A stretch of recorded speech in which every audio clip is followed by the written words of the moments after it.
अस्सलामु अलैकुम वरहमतुल्लाहि वबरकातुहू।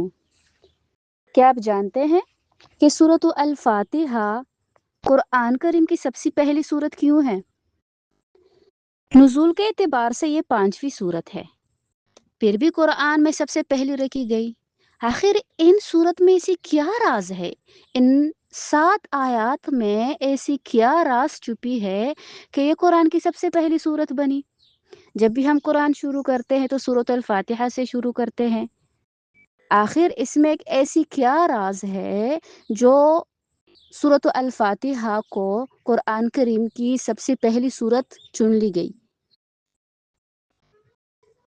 इसी तरह जब हम नमाज पढ़ते हैं तो किरात सूरत अल-फातिहा से शुरू करते हैं।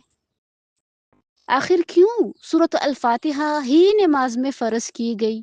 क्या हमने सोचा है कि हमारा कुरान भी शुरू होता है तो सूरत अल-फातिहा से ही होता है? अगर हम पांचों वक़्त नमाज़ पढ़ते हैं, तो हमारी सबसे पहली सूरत जो नमाज में फ़र्ज़ है, जिसके बगैर नमाज होती ही नहीं, वो सूरत अल-फातिहा ही है। क्या कभी हमने पहले सोचा है कि क्यों? तो सूरत अल-फातिहा के ऐसे राज़ आज हम जानेंगे, जो शायद इससे पहले कभी सुनी होगी। सबसे पहले ये कि सूरत अल-फातिहा को उम्मुल किताब कहा गया। यानी कुरान करीम और सूरत अल-फातिहा ये किताब कुरान करीम का खुलासा है। इन सिर्फ 5 आयात में पूरे कुरान का खुलासा है। इसमें अल्लाह की हम्द है, इबादत है, दुआ है, हिदायत है। तो सूरत अल-फातिहा में वो बातें हैं जो तमाम अदियान का खुलासा है। जैसे कि इय्याका नअबुदु व इय्याका नस्तईन, सिर्फ एक अल्लाह की इबादत करें, सिर्फ उसी से ही मदद मांगे। अगर हमने इबादत करनी है तो एक अल्लाह की करनी है, अगर हमने मदद मांगनी है तो सिर्फ एक अल्लाह से ही मदद मांगनी है। और ये तमाम अनबियाओं के दीन का खुलासा था। तमाम अनबिया इस मकसद के लिए भेजे गए थे कि सिर्फ एक अल्लाह की इबादत की जाए और सिर्फ एक ही अल्लाह से मदद मांगी जाए। और देखिए सूरत अल-फातिहा में ये आयत है जो तमाम अदियान का खुलासा है। तो इसलिए सूरत अल-फातिहा को सबसे पहली सूरत कुरान में रखी गई और कुरान के लिए सबसे पहली सूरत चुनी गई।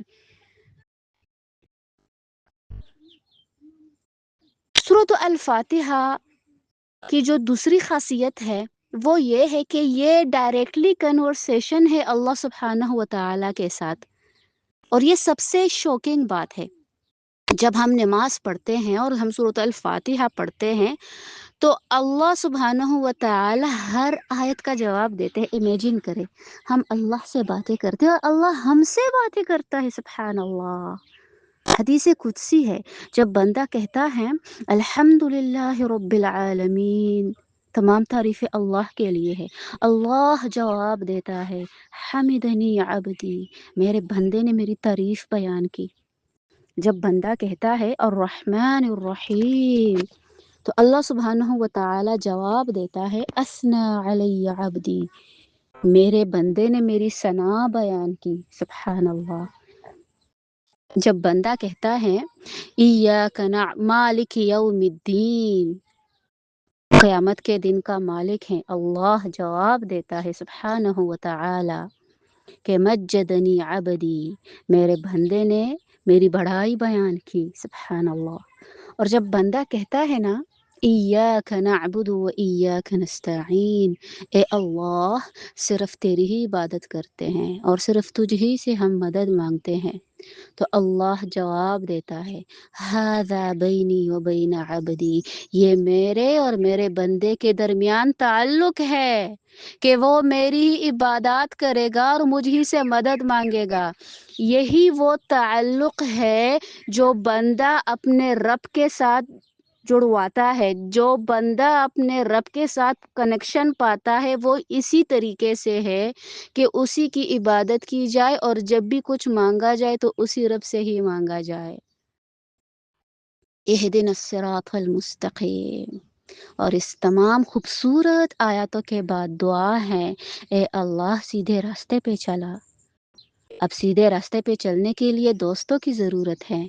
تو صراط الذین انعمت علیہم، اے اللہ وہ دوست جن پہ تو نے انعام کیا، صحابہ کرام ہے، انبیاء ہیں، شہداء ہے، صالحین ہے، اے اللہ ان لوگوں کے راستے پہ ہمیں بھی چلا۔ اور اے اللہ ایسے لوگ بھی ہیں جو اس راستے سے بھٹک گئے، غیر المغضوب علیہم ولا الضالین، جن پہ تیرا غضب ہے اور جو گمراہ ہوئے ہیں، اے اللہ ان لوگوں کے راستے سے ہمیں بچا۔ تو اللہ جواب دیتا ہے، ھذا لعبدی ولعبدی ما سأل، یہ میرے بندے کے لیے ہے اور جو مجھ سے مانگے میں دوں گا۔ سبحان اللہ، جب بھی نماز پڑھے، جب بھی سورۃ الفاتحہ پڑھے تو اس حدیث مبارکہ کو اپنے سامنے رکھے، اور یہ کوئی معمولی بات نہیں، یہ کوئی کہاوت نہیں، یہ حقیقت ہے۔ اللہ ہمیں پانچوں وقت کی نمازوں کی جواب دیتا ہے، سبحان اللہ۔ اللہ ہمارے ساتھ باتیں کرتا ہے، تو اس لیے نماز جب ہم پڑھے تو توجہ کے ساتھ پڑھے، اس لیے ہر نماز میں سورۃ الفاتحہ فرض ہے۔ سورۃ الفاتحہ کی جو تیسری فضیلت اور خصوصیت ہے وہ یہ ہے کہ یہ ایک پاورفل ہیلنگ ہے، شفا ہے۔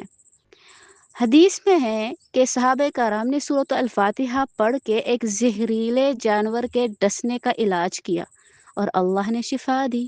اسی طرح مدینہ میں ایک پاگل انسان تھا، ایک پاگل شخص تھا جس کو زنجیروں پہ جکڑا ہوا تھا، تو نبی صلی اللہ علیہ وسلم نے اس کو دھم کیا سورۃ الفاتحہ سے، اللہ سبحانہ و تعالی نے اس کو ٹھیک کر دیا۔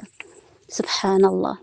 تو اگر ہم یقین کے ساتھ سورۃ الفاتحہ پڑھے، یہ ہر بیماری کا علاج ہے۔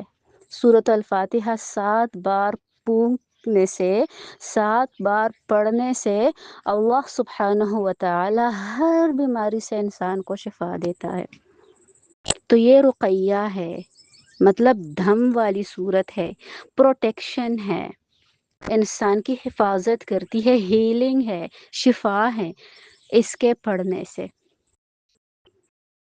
اسی طرح سورۃ الفاتحہ میں جس طرح ہم نے ابھی بیان کیا کہ ایاک نعبد و ایاک نستعین، the secret of ایاک نعبد و ایاک نستعین، سب سے پاورفل آیا جو ہے وہ یہ ہے کہ صرف اللہ کی عبادت کرتے ہیں اور صرف تجھ ہی سے ہم مدد مانگتے ہیں۔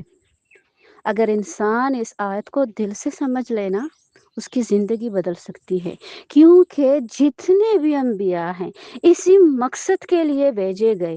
ان انبیاء نے جو تکالیف برداشت کی، ان انبیاء نے اللہ سبحانہ و تعالی کی راہ میں جو تکالیف برداشت کی، جو انہوں نے زندگی بسر کی، جو انہوں نے مشقتیں برداشت کی، وہ اسی مقصد کے لیے کہ لوگوں کا یہ کنسیپٹ بنے کہ صرف اللہ کی عبادت کرے اور صرف اللہ ہی سبحانہ و تعالی سے مدد مانگے۔ تو یہ قرآن کریم کی سب سے پاورفل دعاؤں میں سے ایک ہے۔ ہر نماز میں ہم یہ دعا بار بار مانگتے ہیں۔ تو اگر ہم سمجھ گئے سورۃ الفاتحہ کو، تو صرف یہ ایک سورت نہیں ہے، یہ ایک گائیڈنس ہے، ہدایہ ہے، یہ شفا ہے، یہ پروٹیکشن ہے، اور یہ اللہ سبحانہ و تعالی کے ساتھ ایک ڈیپ کنیکشن ہے۔ اور اگر ہماری محبت سورۃ الفاتحہ سے ہوئی تو ہماری محبت پورے قرآن اور تمام انبیاء کے دعوت سے ہوئی۔ تو اپنا تعلق مضبوط بنائے سورۃ الفاتحہ کے ساتھ، یہ ہمیں اپنے رب کے ساتھ جڑواتا ہے، ہمارا دین بھی اور ہماری دنیا بھی۔ وصلی اللہ وسلم علی نبینا محمد۔